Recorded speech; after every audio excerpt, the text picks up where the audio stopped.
Yeah, we were talking about that, scaling, giving a shit. Yeah. Like How 30 offices. How do you scale that Right. I actually do?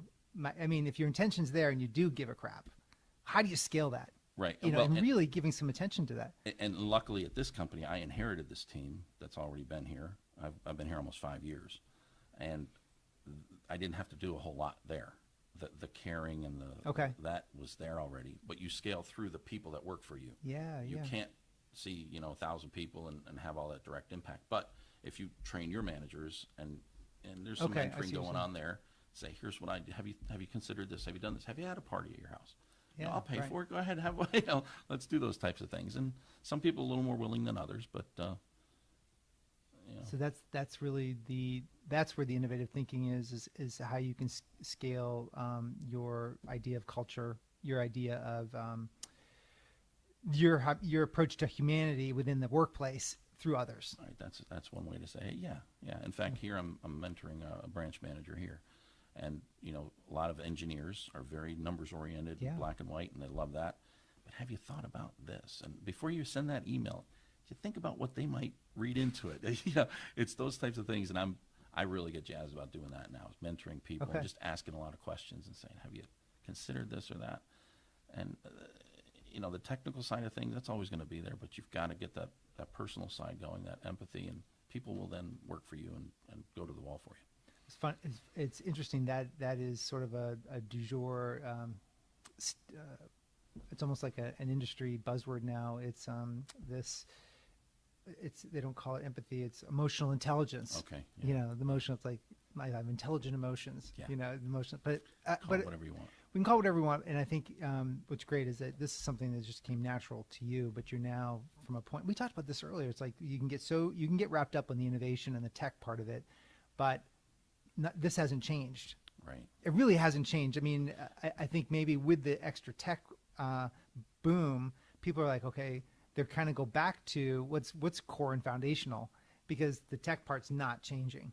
Right. And until we become robots, until robots take over the world, where humans are unchangeable in many respects, and the emotion part is that's a 200,000-year-old instinct. Exactly. And you talk about, we like to group people, categorize people, millennials and Xers and this and that.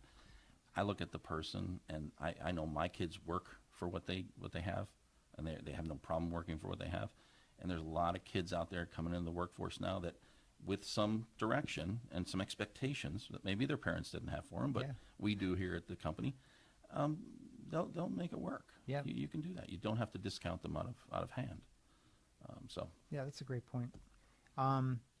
So what else hasn't changed, do you think, through time? We covered whether we call it empathy or feeling or scaling, giving a blank. We can call that kind of a core element. Is there any others that you've been able to? Well, let's say anticipation as a principle. When I was a kid, my father did a lot of home improvements, and I was his helper. And I learned very early that I had to anticipate where he was going and have the tool ready to do the next job. I think that hasn't changed. And again, that's something that may be innate in me. But once you understand the business and you're at the table, because you have to be at the table to know where we're going, what the direction is, then you're in a position to anticipate, okay, we're going to start, we're focusing on this part of the country. We're going to open up this discipline in this area. What types of things do I need to do there? I should be out ahead thinking about that stuff, so that when we get there, or even before we get there, I have something kind of prepared and ready to go. So anticipation, I don't think has changed or ever will change, and something that everybody needs to focus on. But in order to have that anticipation, you got to have the knowledge, and you got to have the opportunity to be at the table and understand what's going on.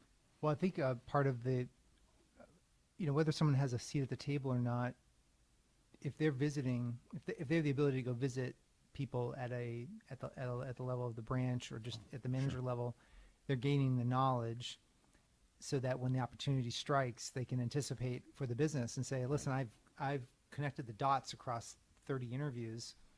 Here's what I'm seeing. If we're going to open this new office, probably there's going to be a pattern of these type of challenges happening, and all of a sudden they can add tremendous value. Exactly, getting out there, being exposed. Yeah. I mean, I've heard in the past the definition of luck is when opportunity meets preparedness. Yeah. So if you're prepared and you're thinking and your opportunity is given to you, boom, there it is. It comes together. But you have to be out there. You got to be exposed, and you got to know what's going on.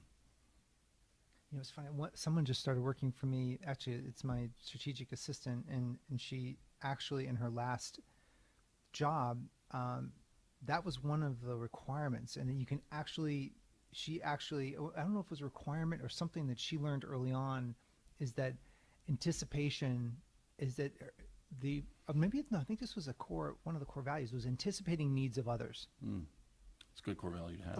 Like literally that was Yeah, part of you it. It's spell like, it right out. and you said it with your dad. You learned it. I actually learned that on the job site as well. My father owned a construction company, and you literally learned to, like, after you were done sweeping, you just didn't stand around with a pile of dust. Like, you anticipated the need that I'm going to need to scoop this up, and I'm going to need to put it. I mean, and then, okay, what comes next? All right, I'm going to lay some drywall. I'm going to put what, and you're anticipating the needs of the. Are you an apprentice, or are you the actual guy doing the work? Well, it's evolution, right? It's evolving. As you start doing more and more, you start learning more and more, and you're anticipating more and more, and you get better and better. And yeah, That's neat. That's neat. Cool.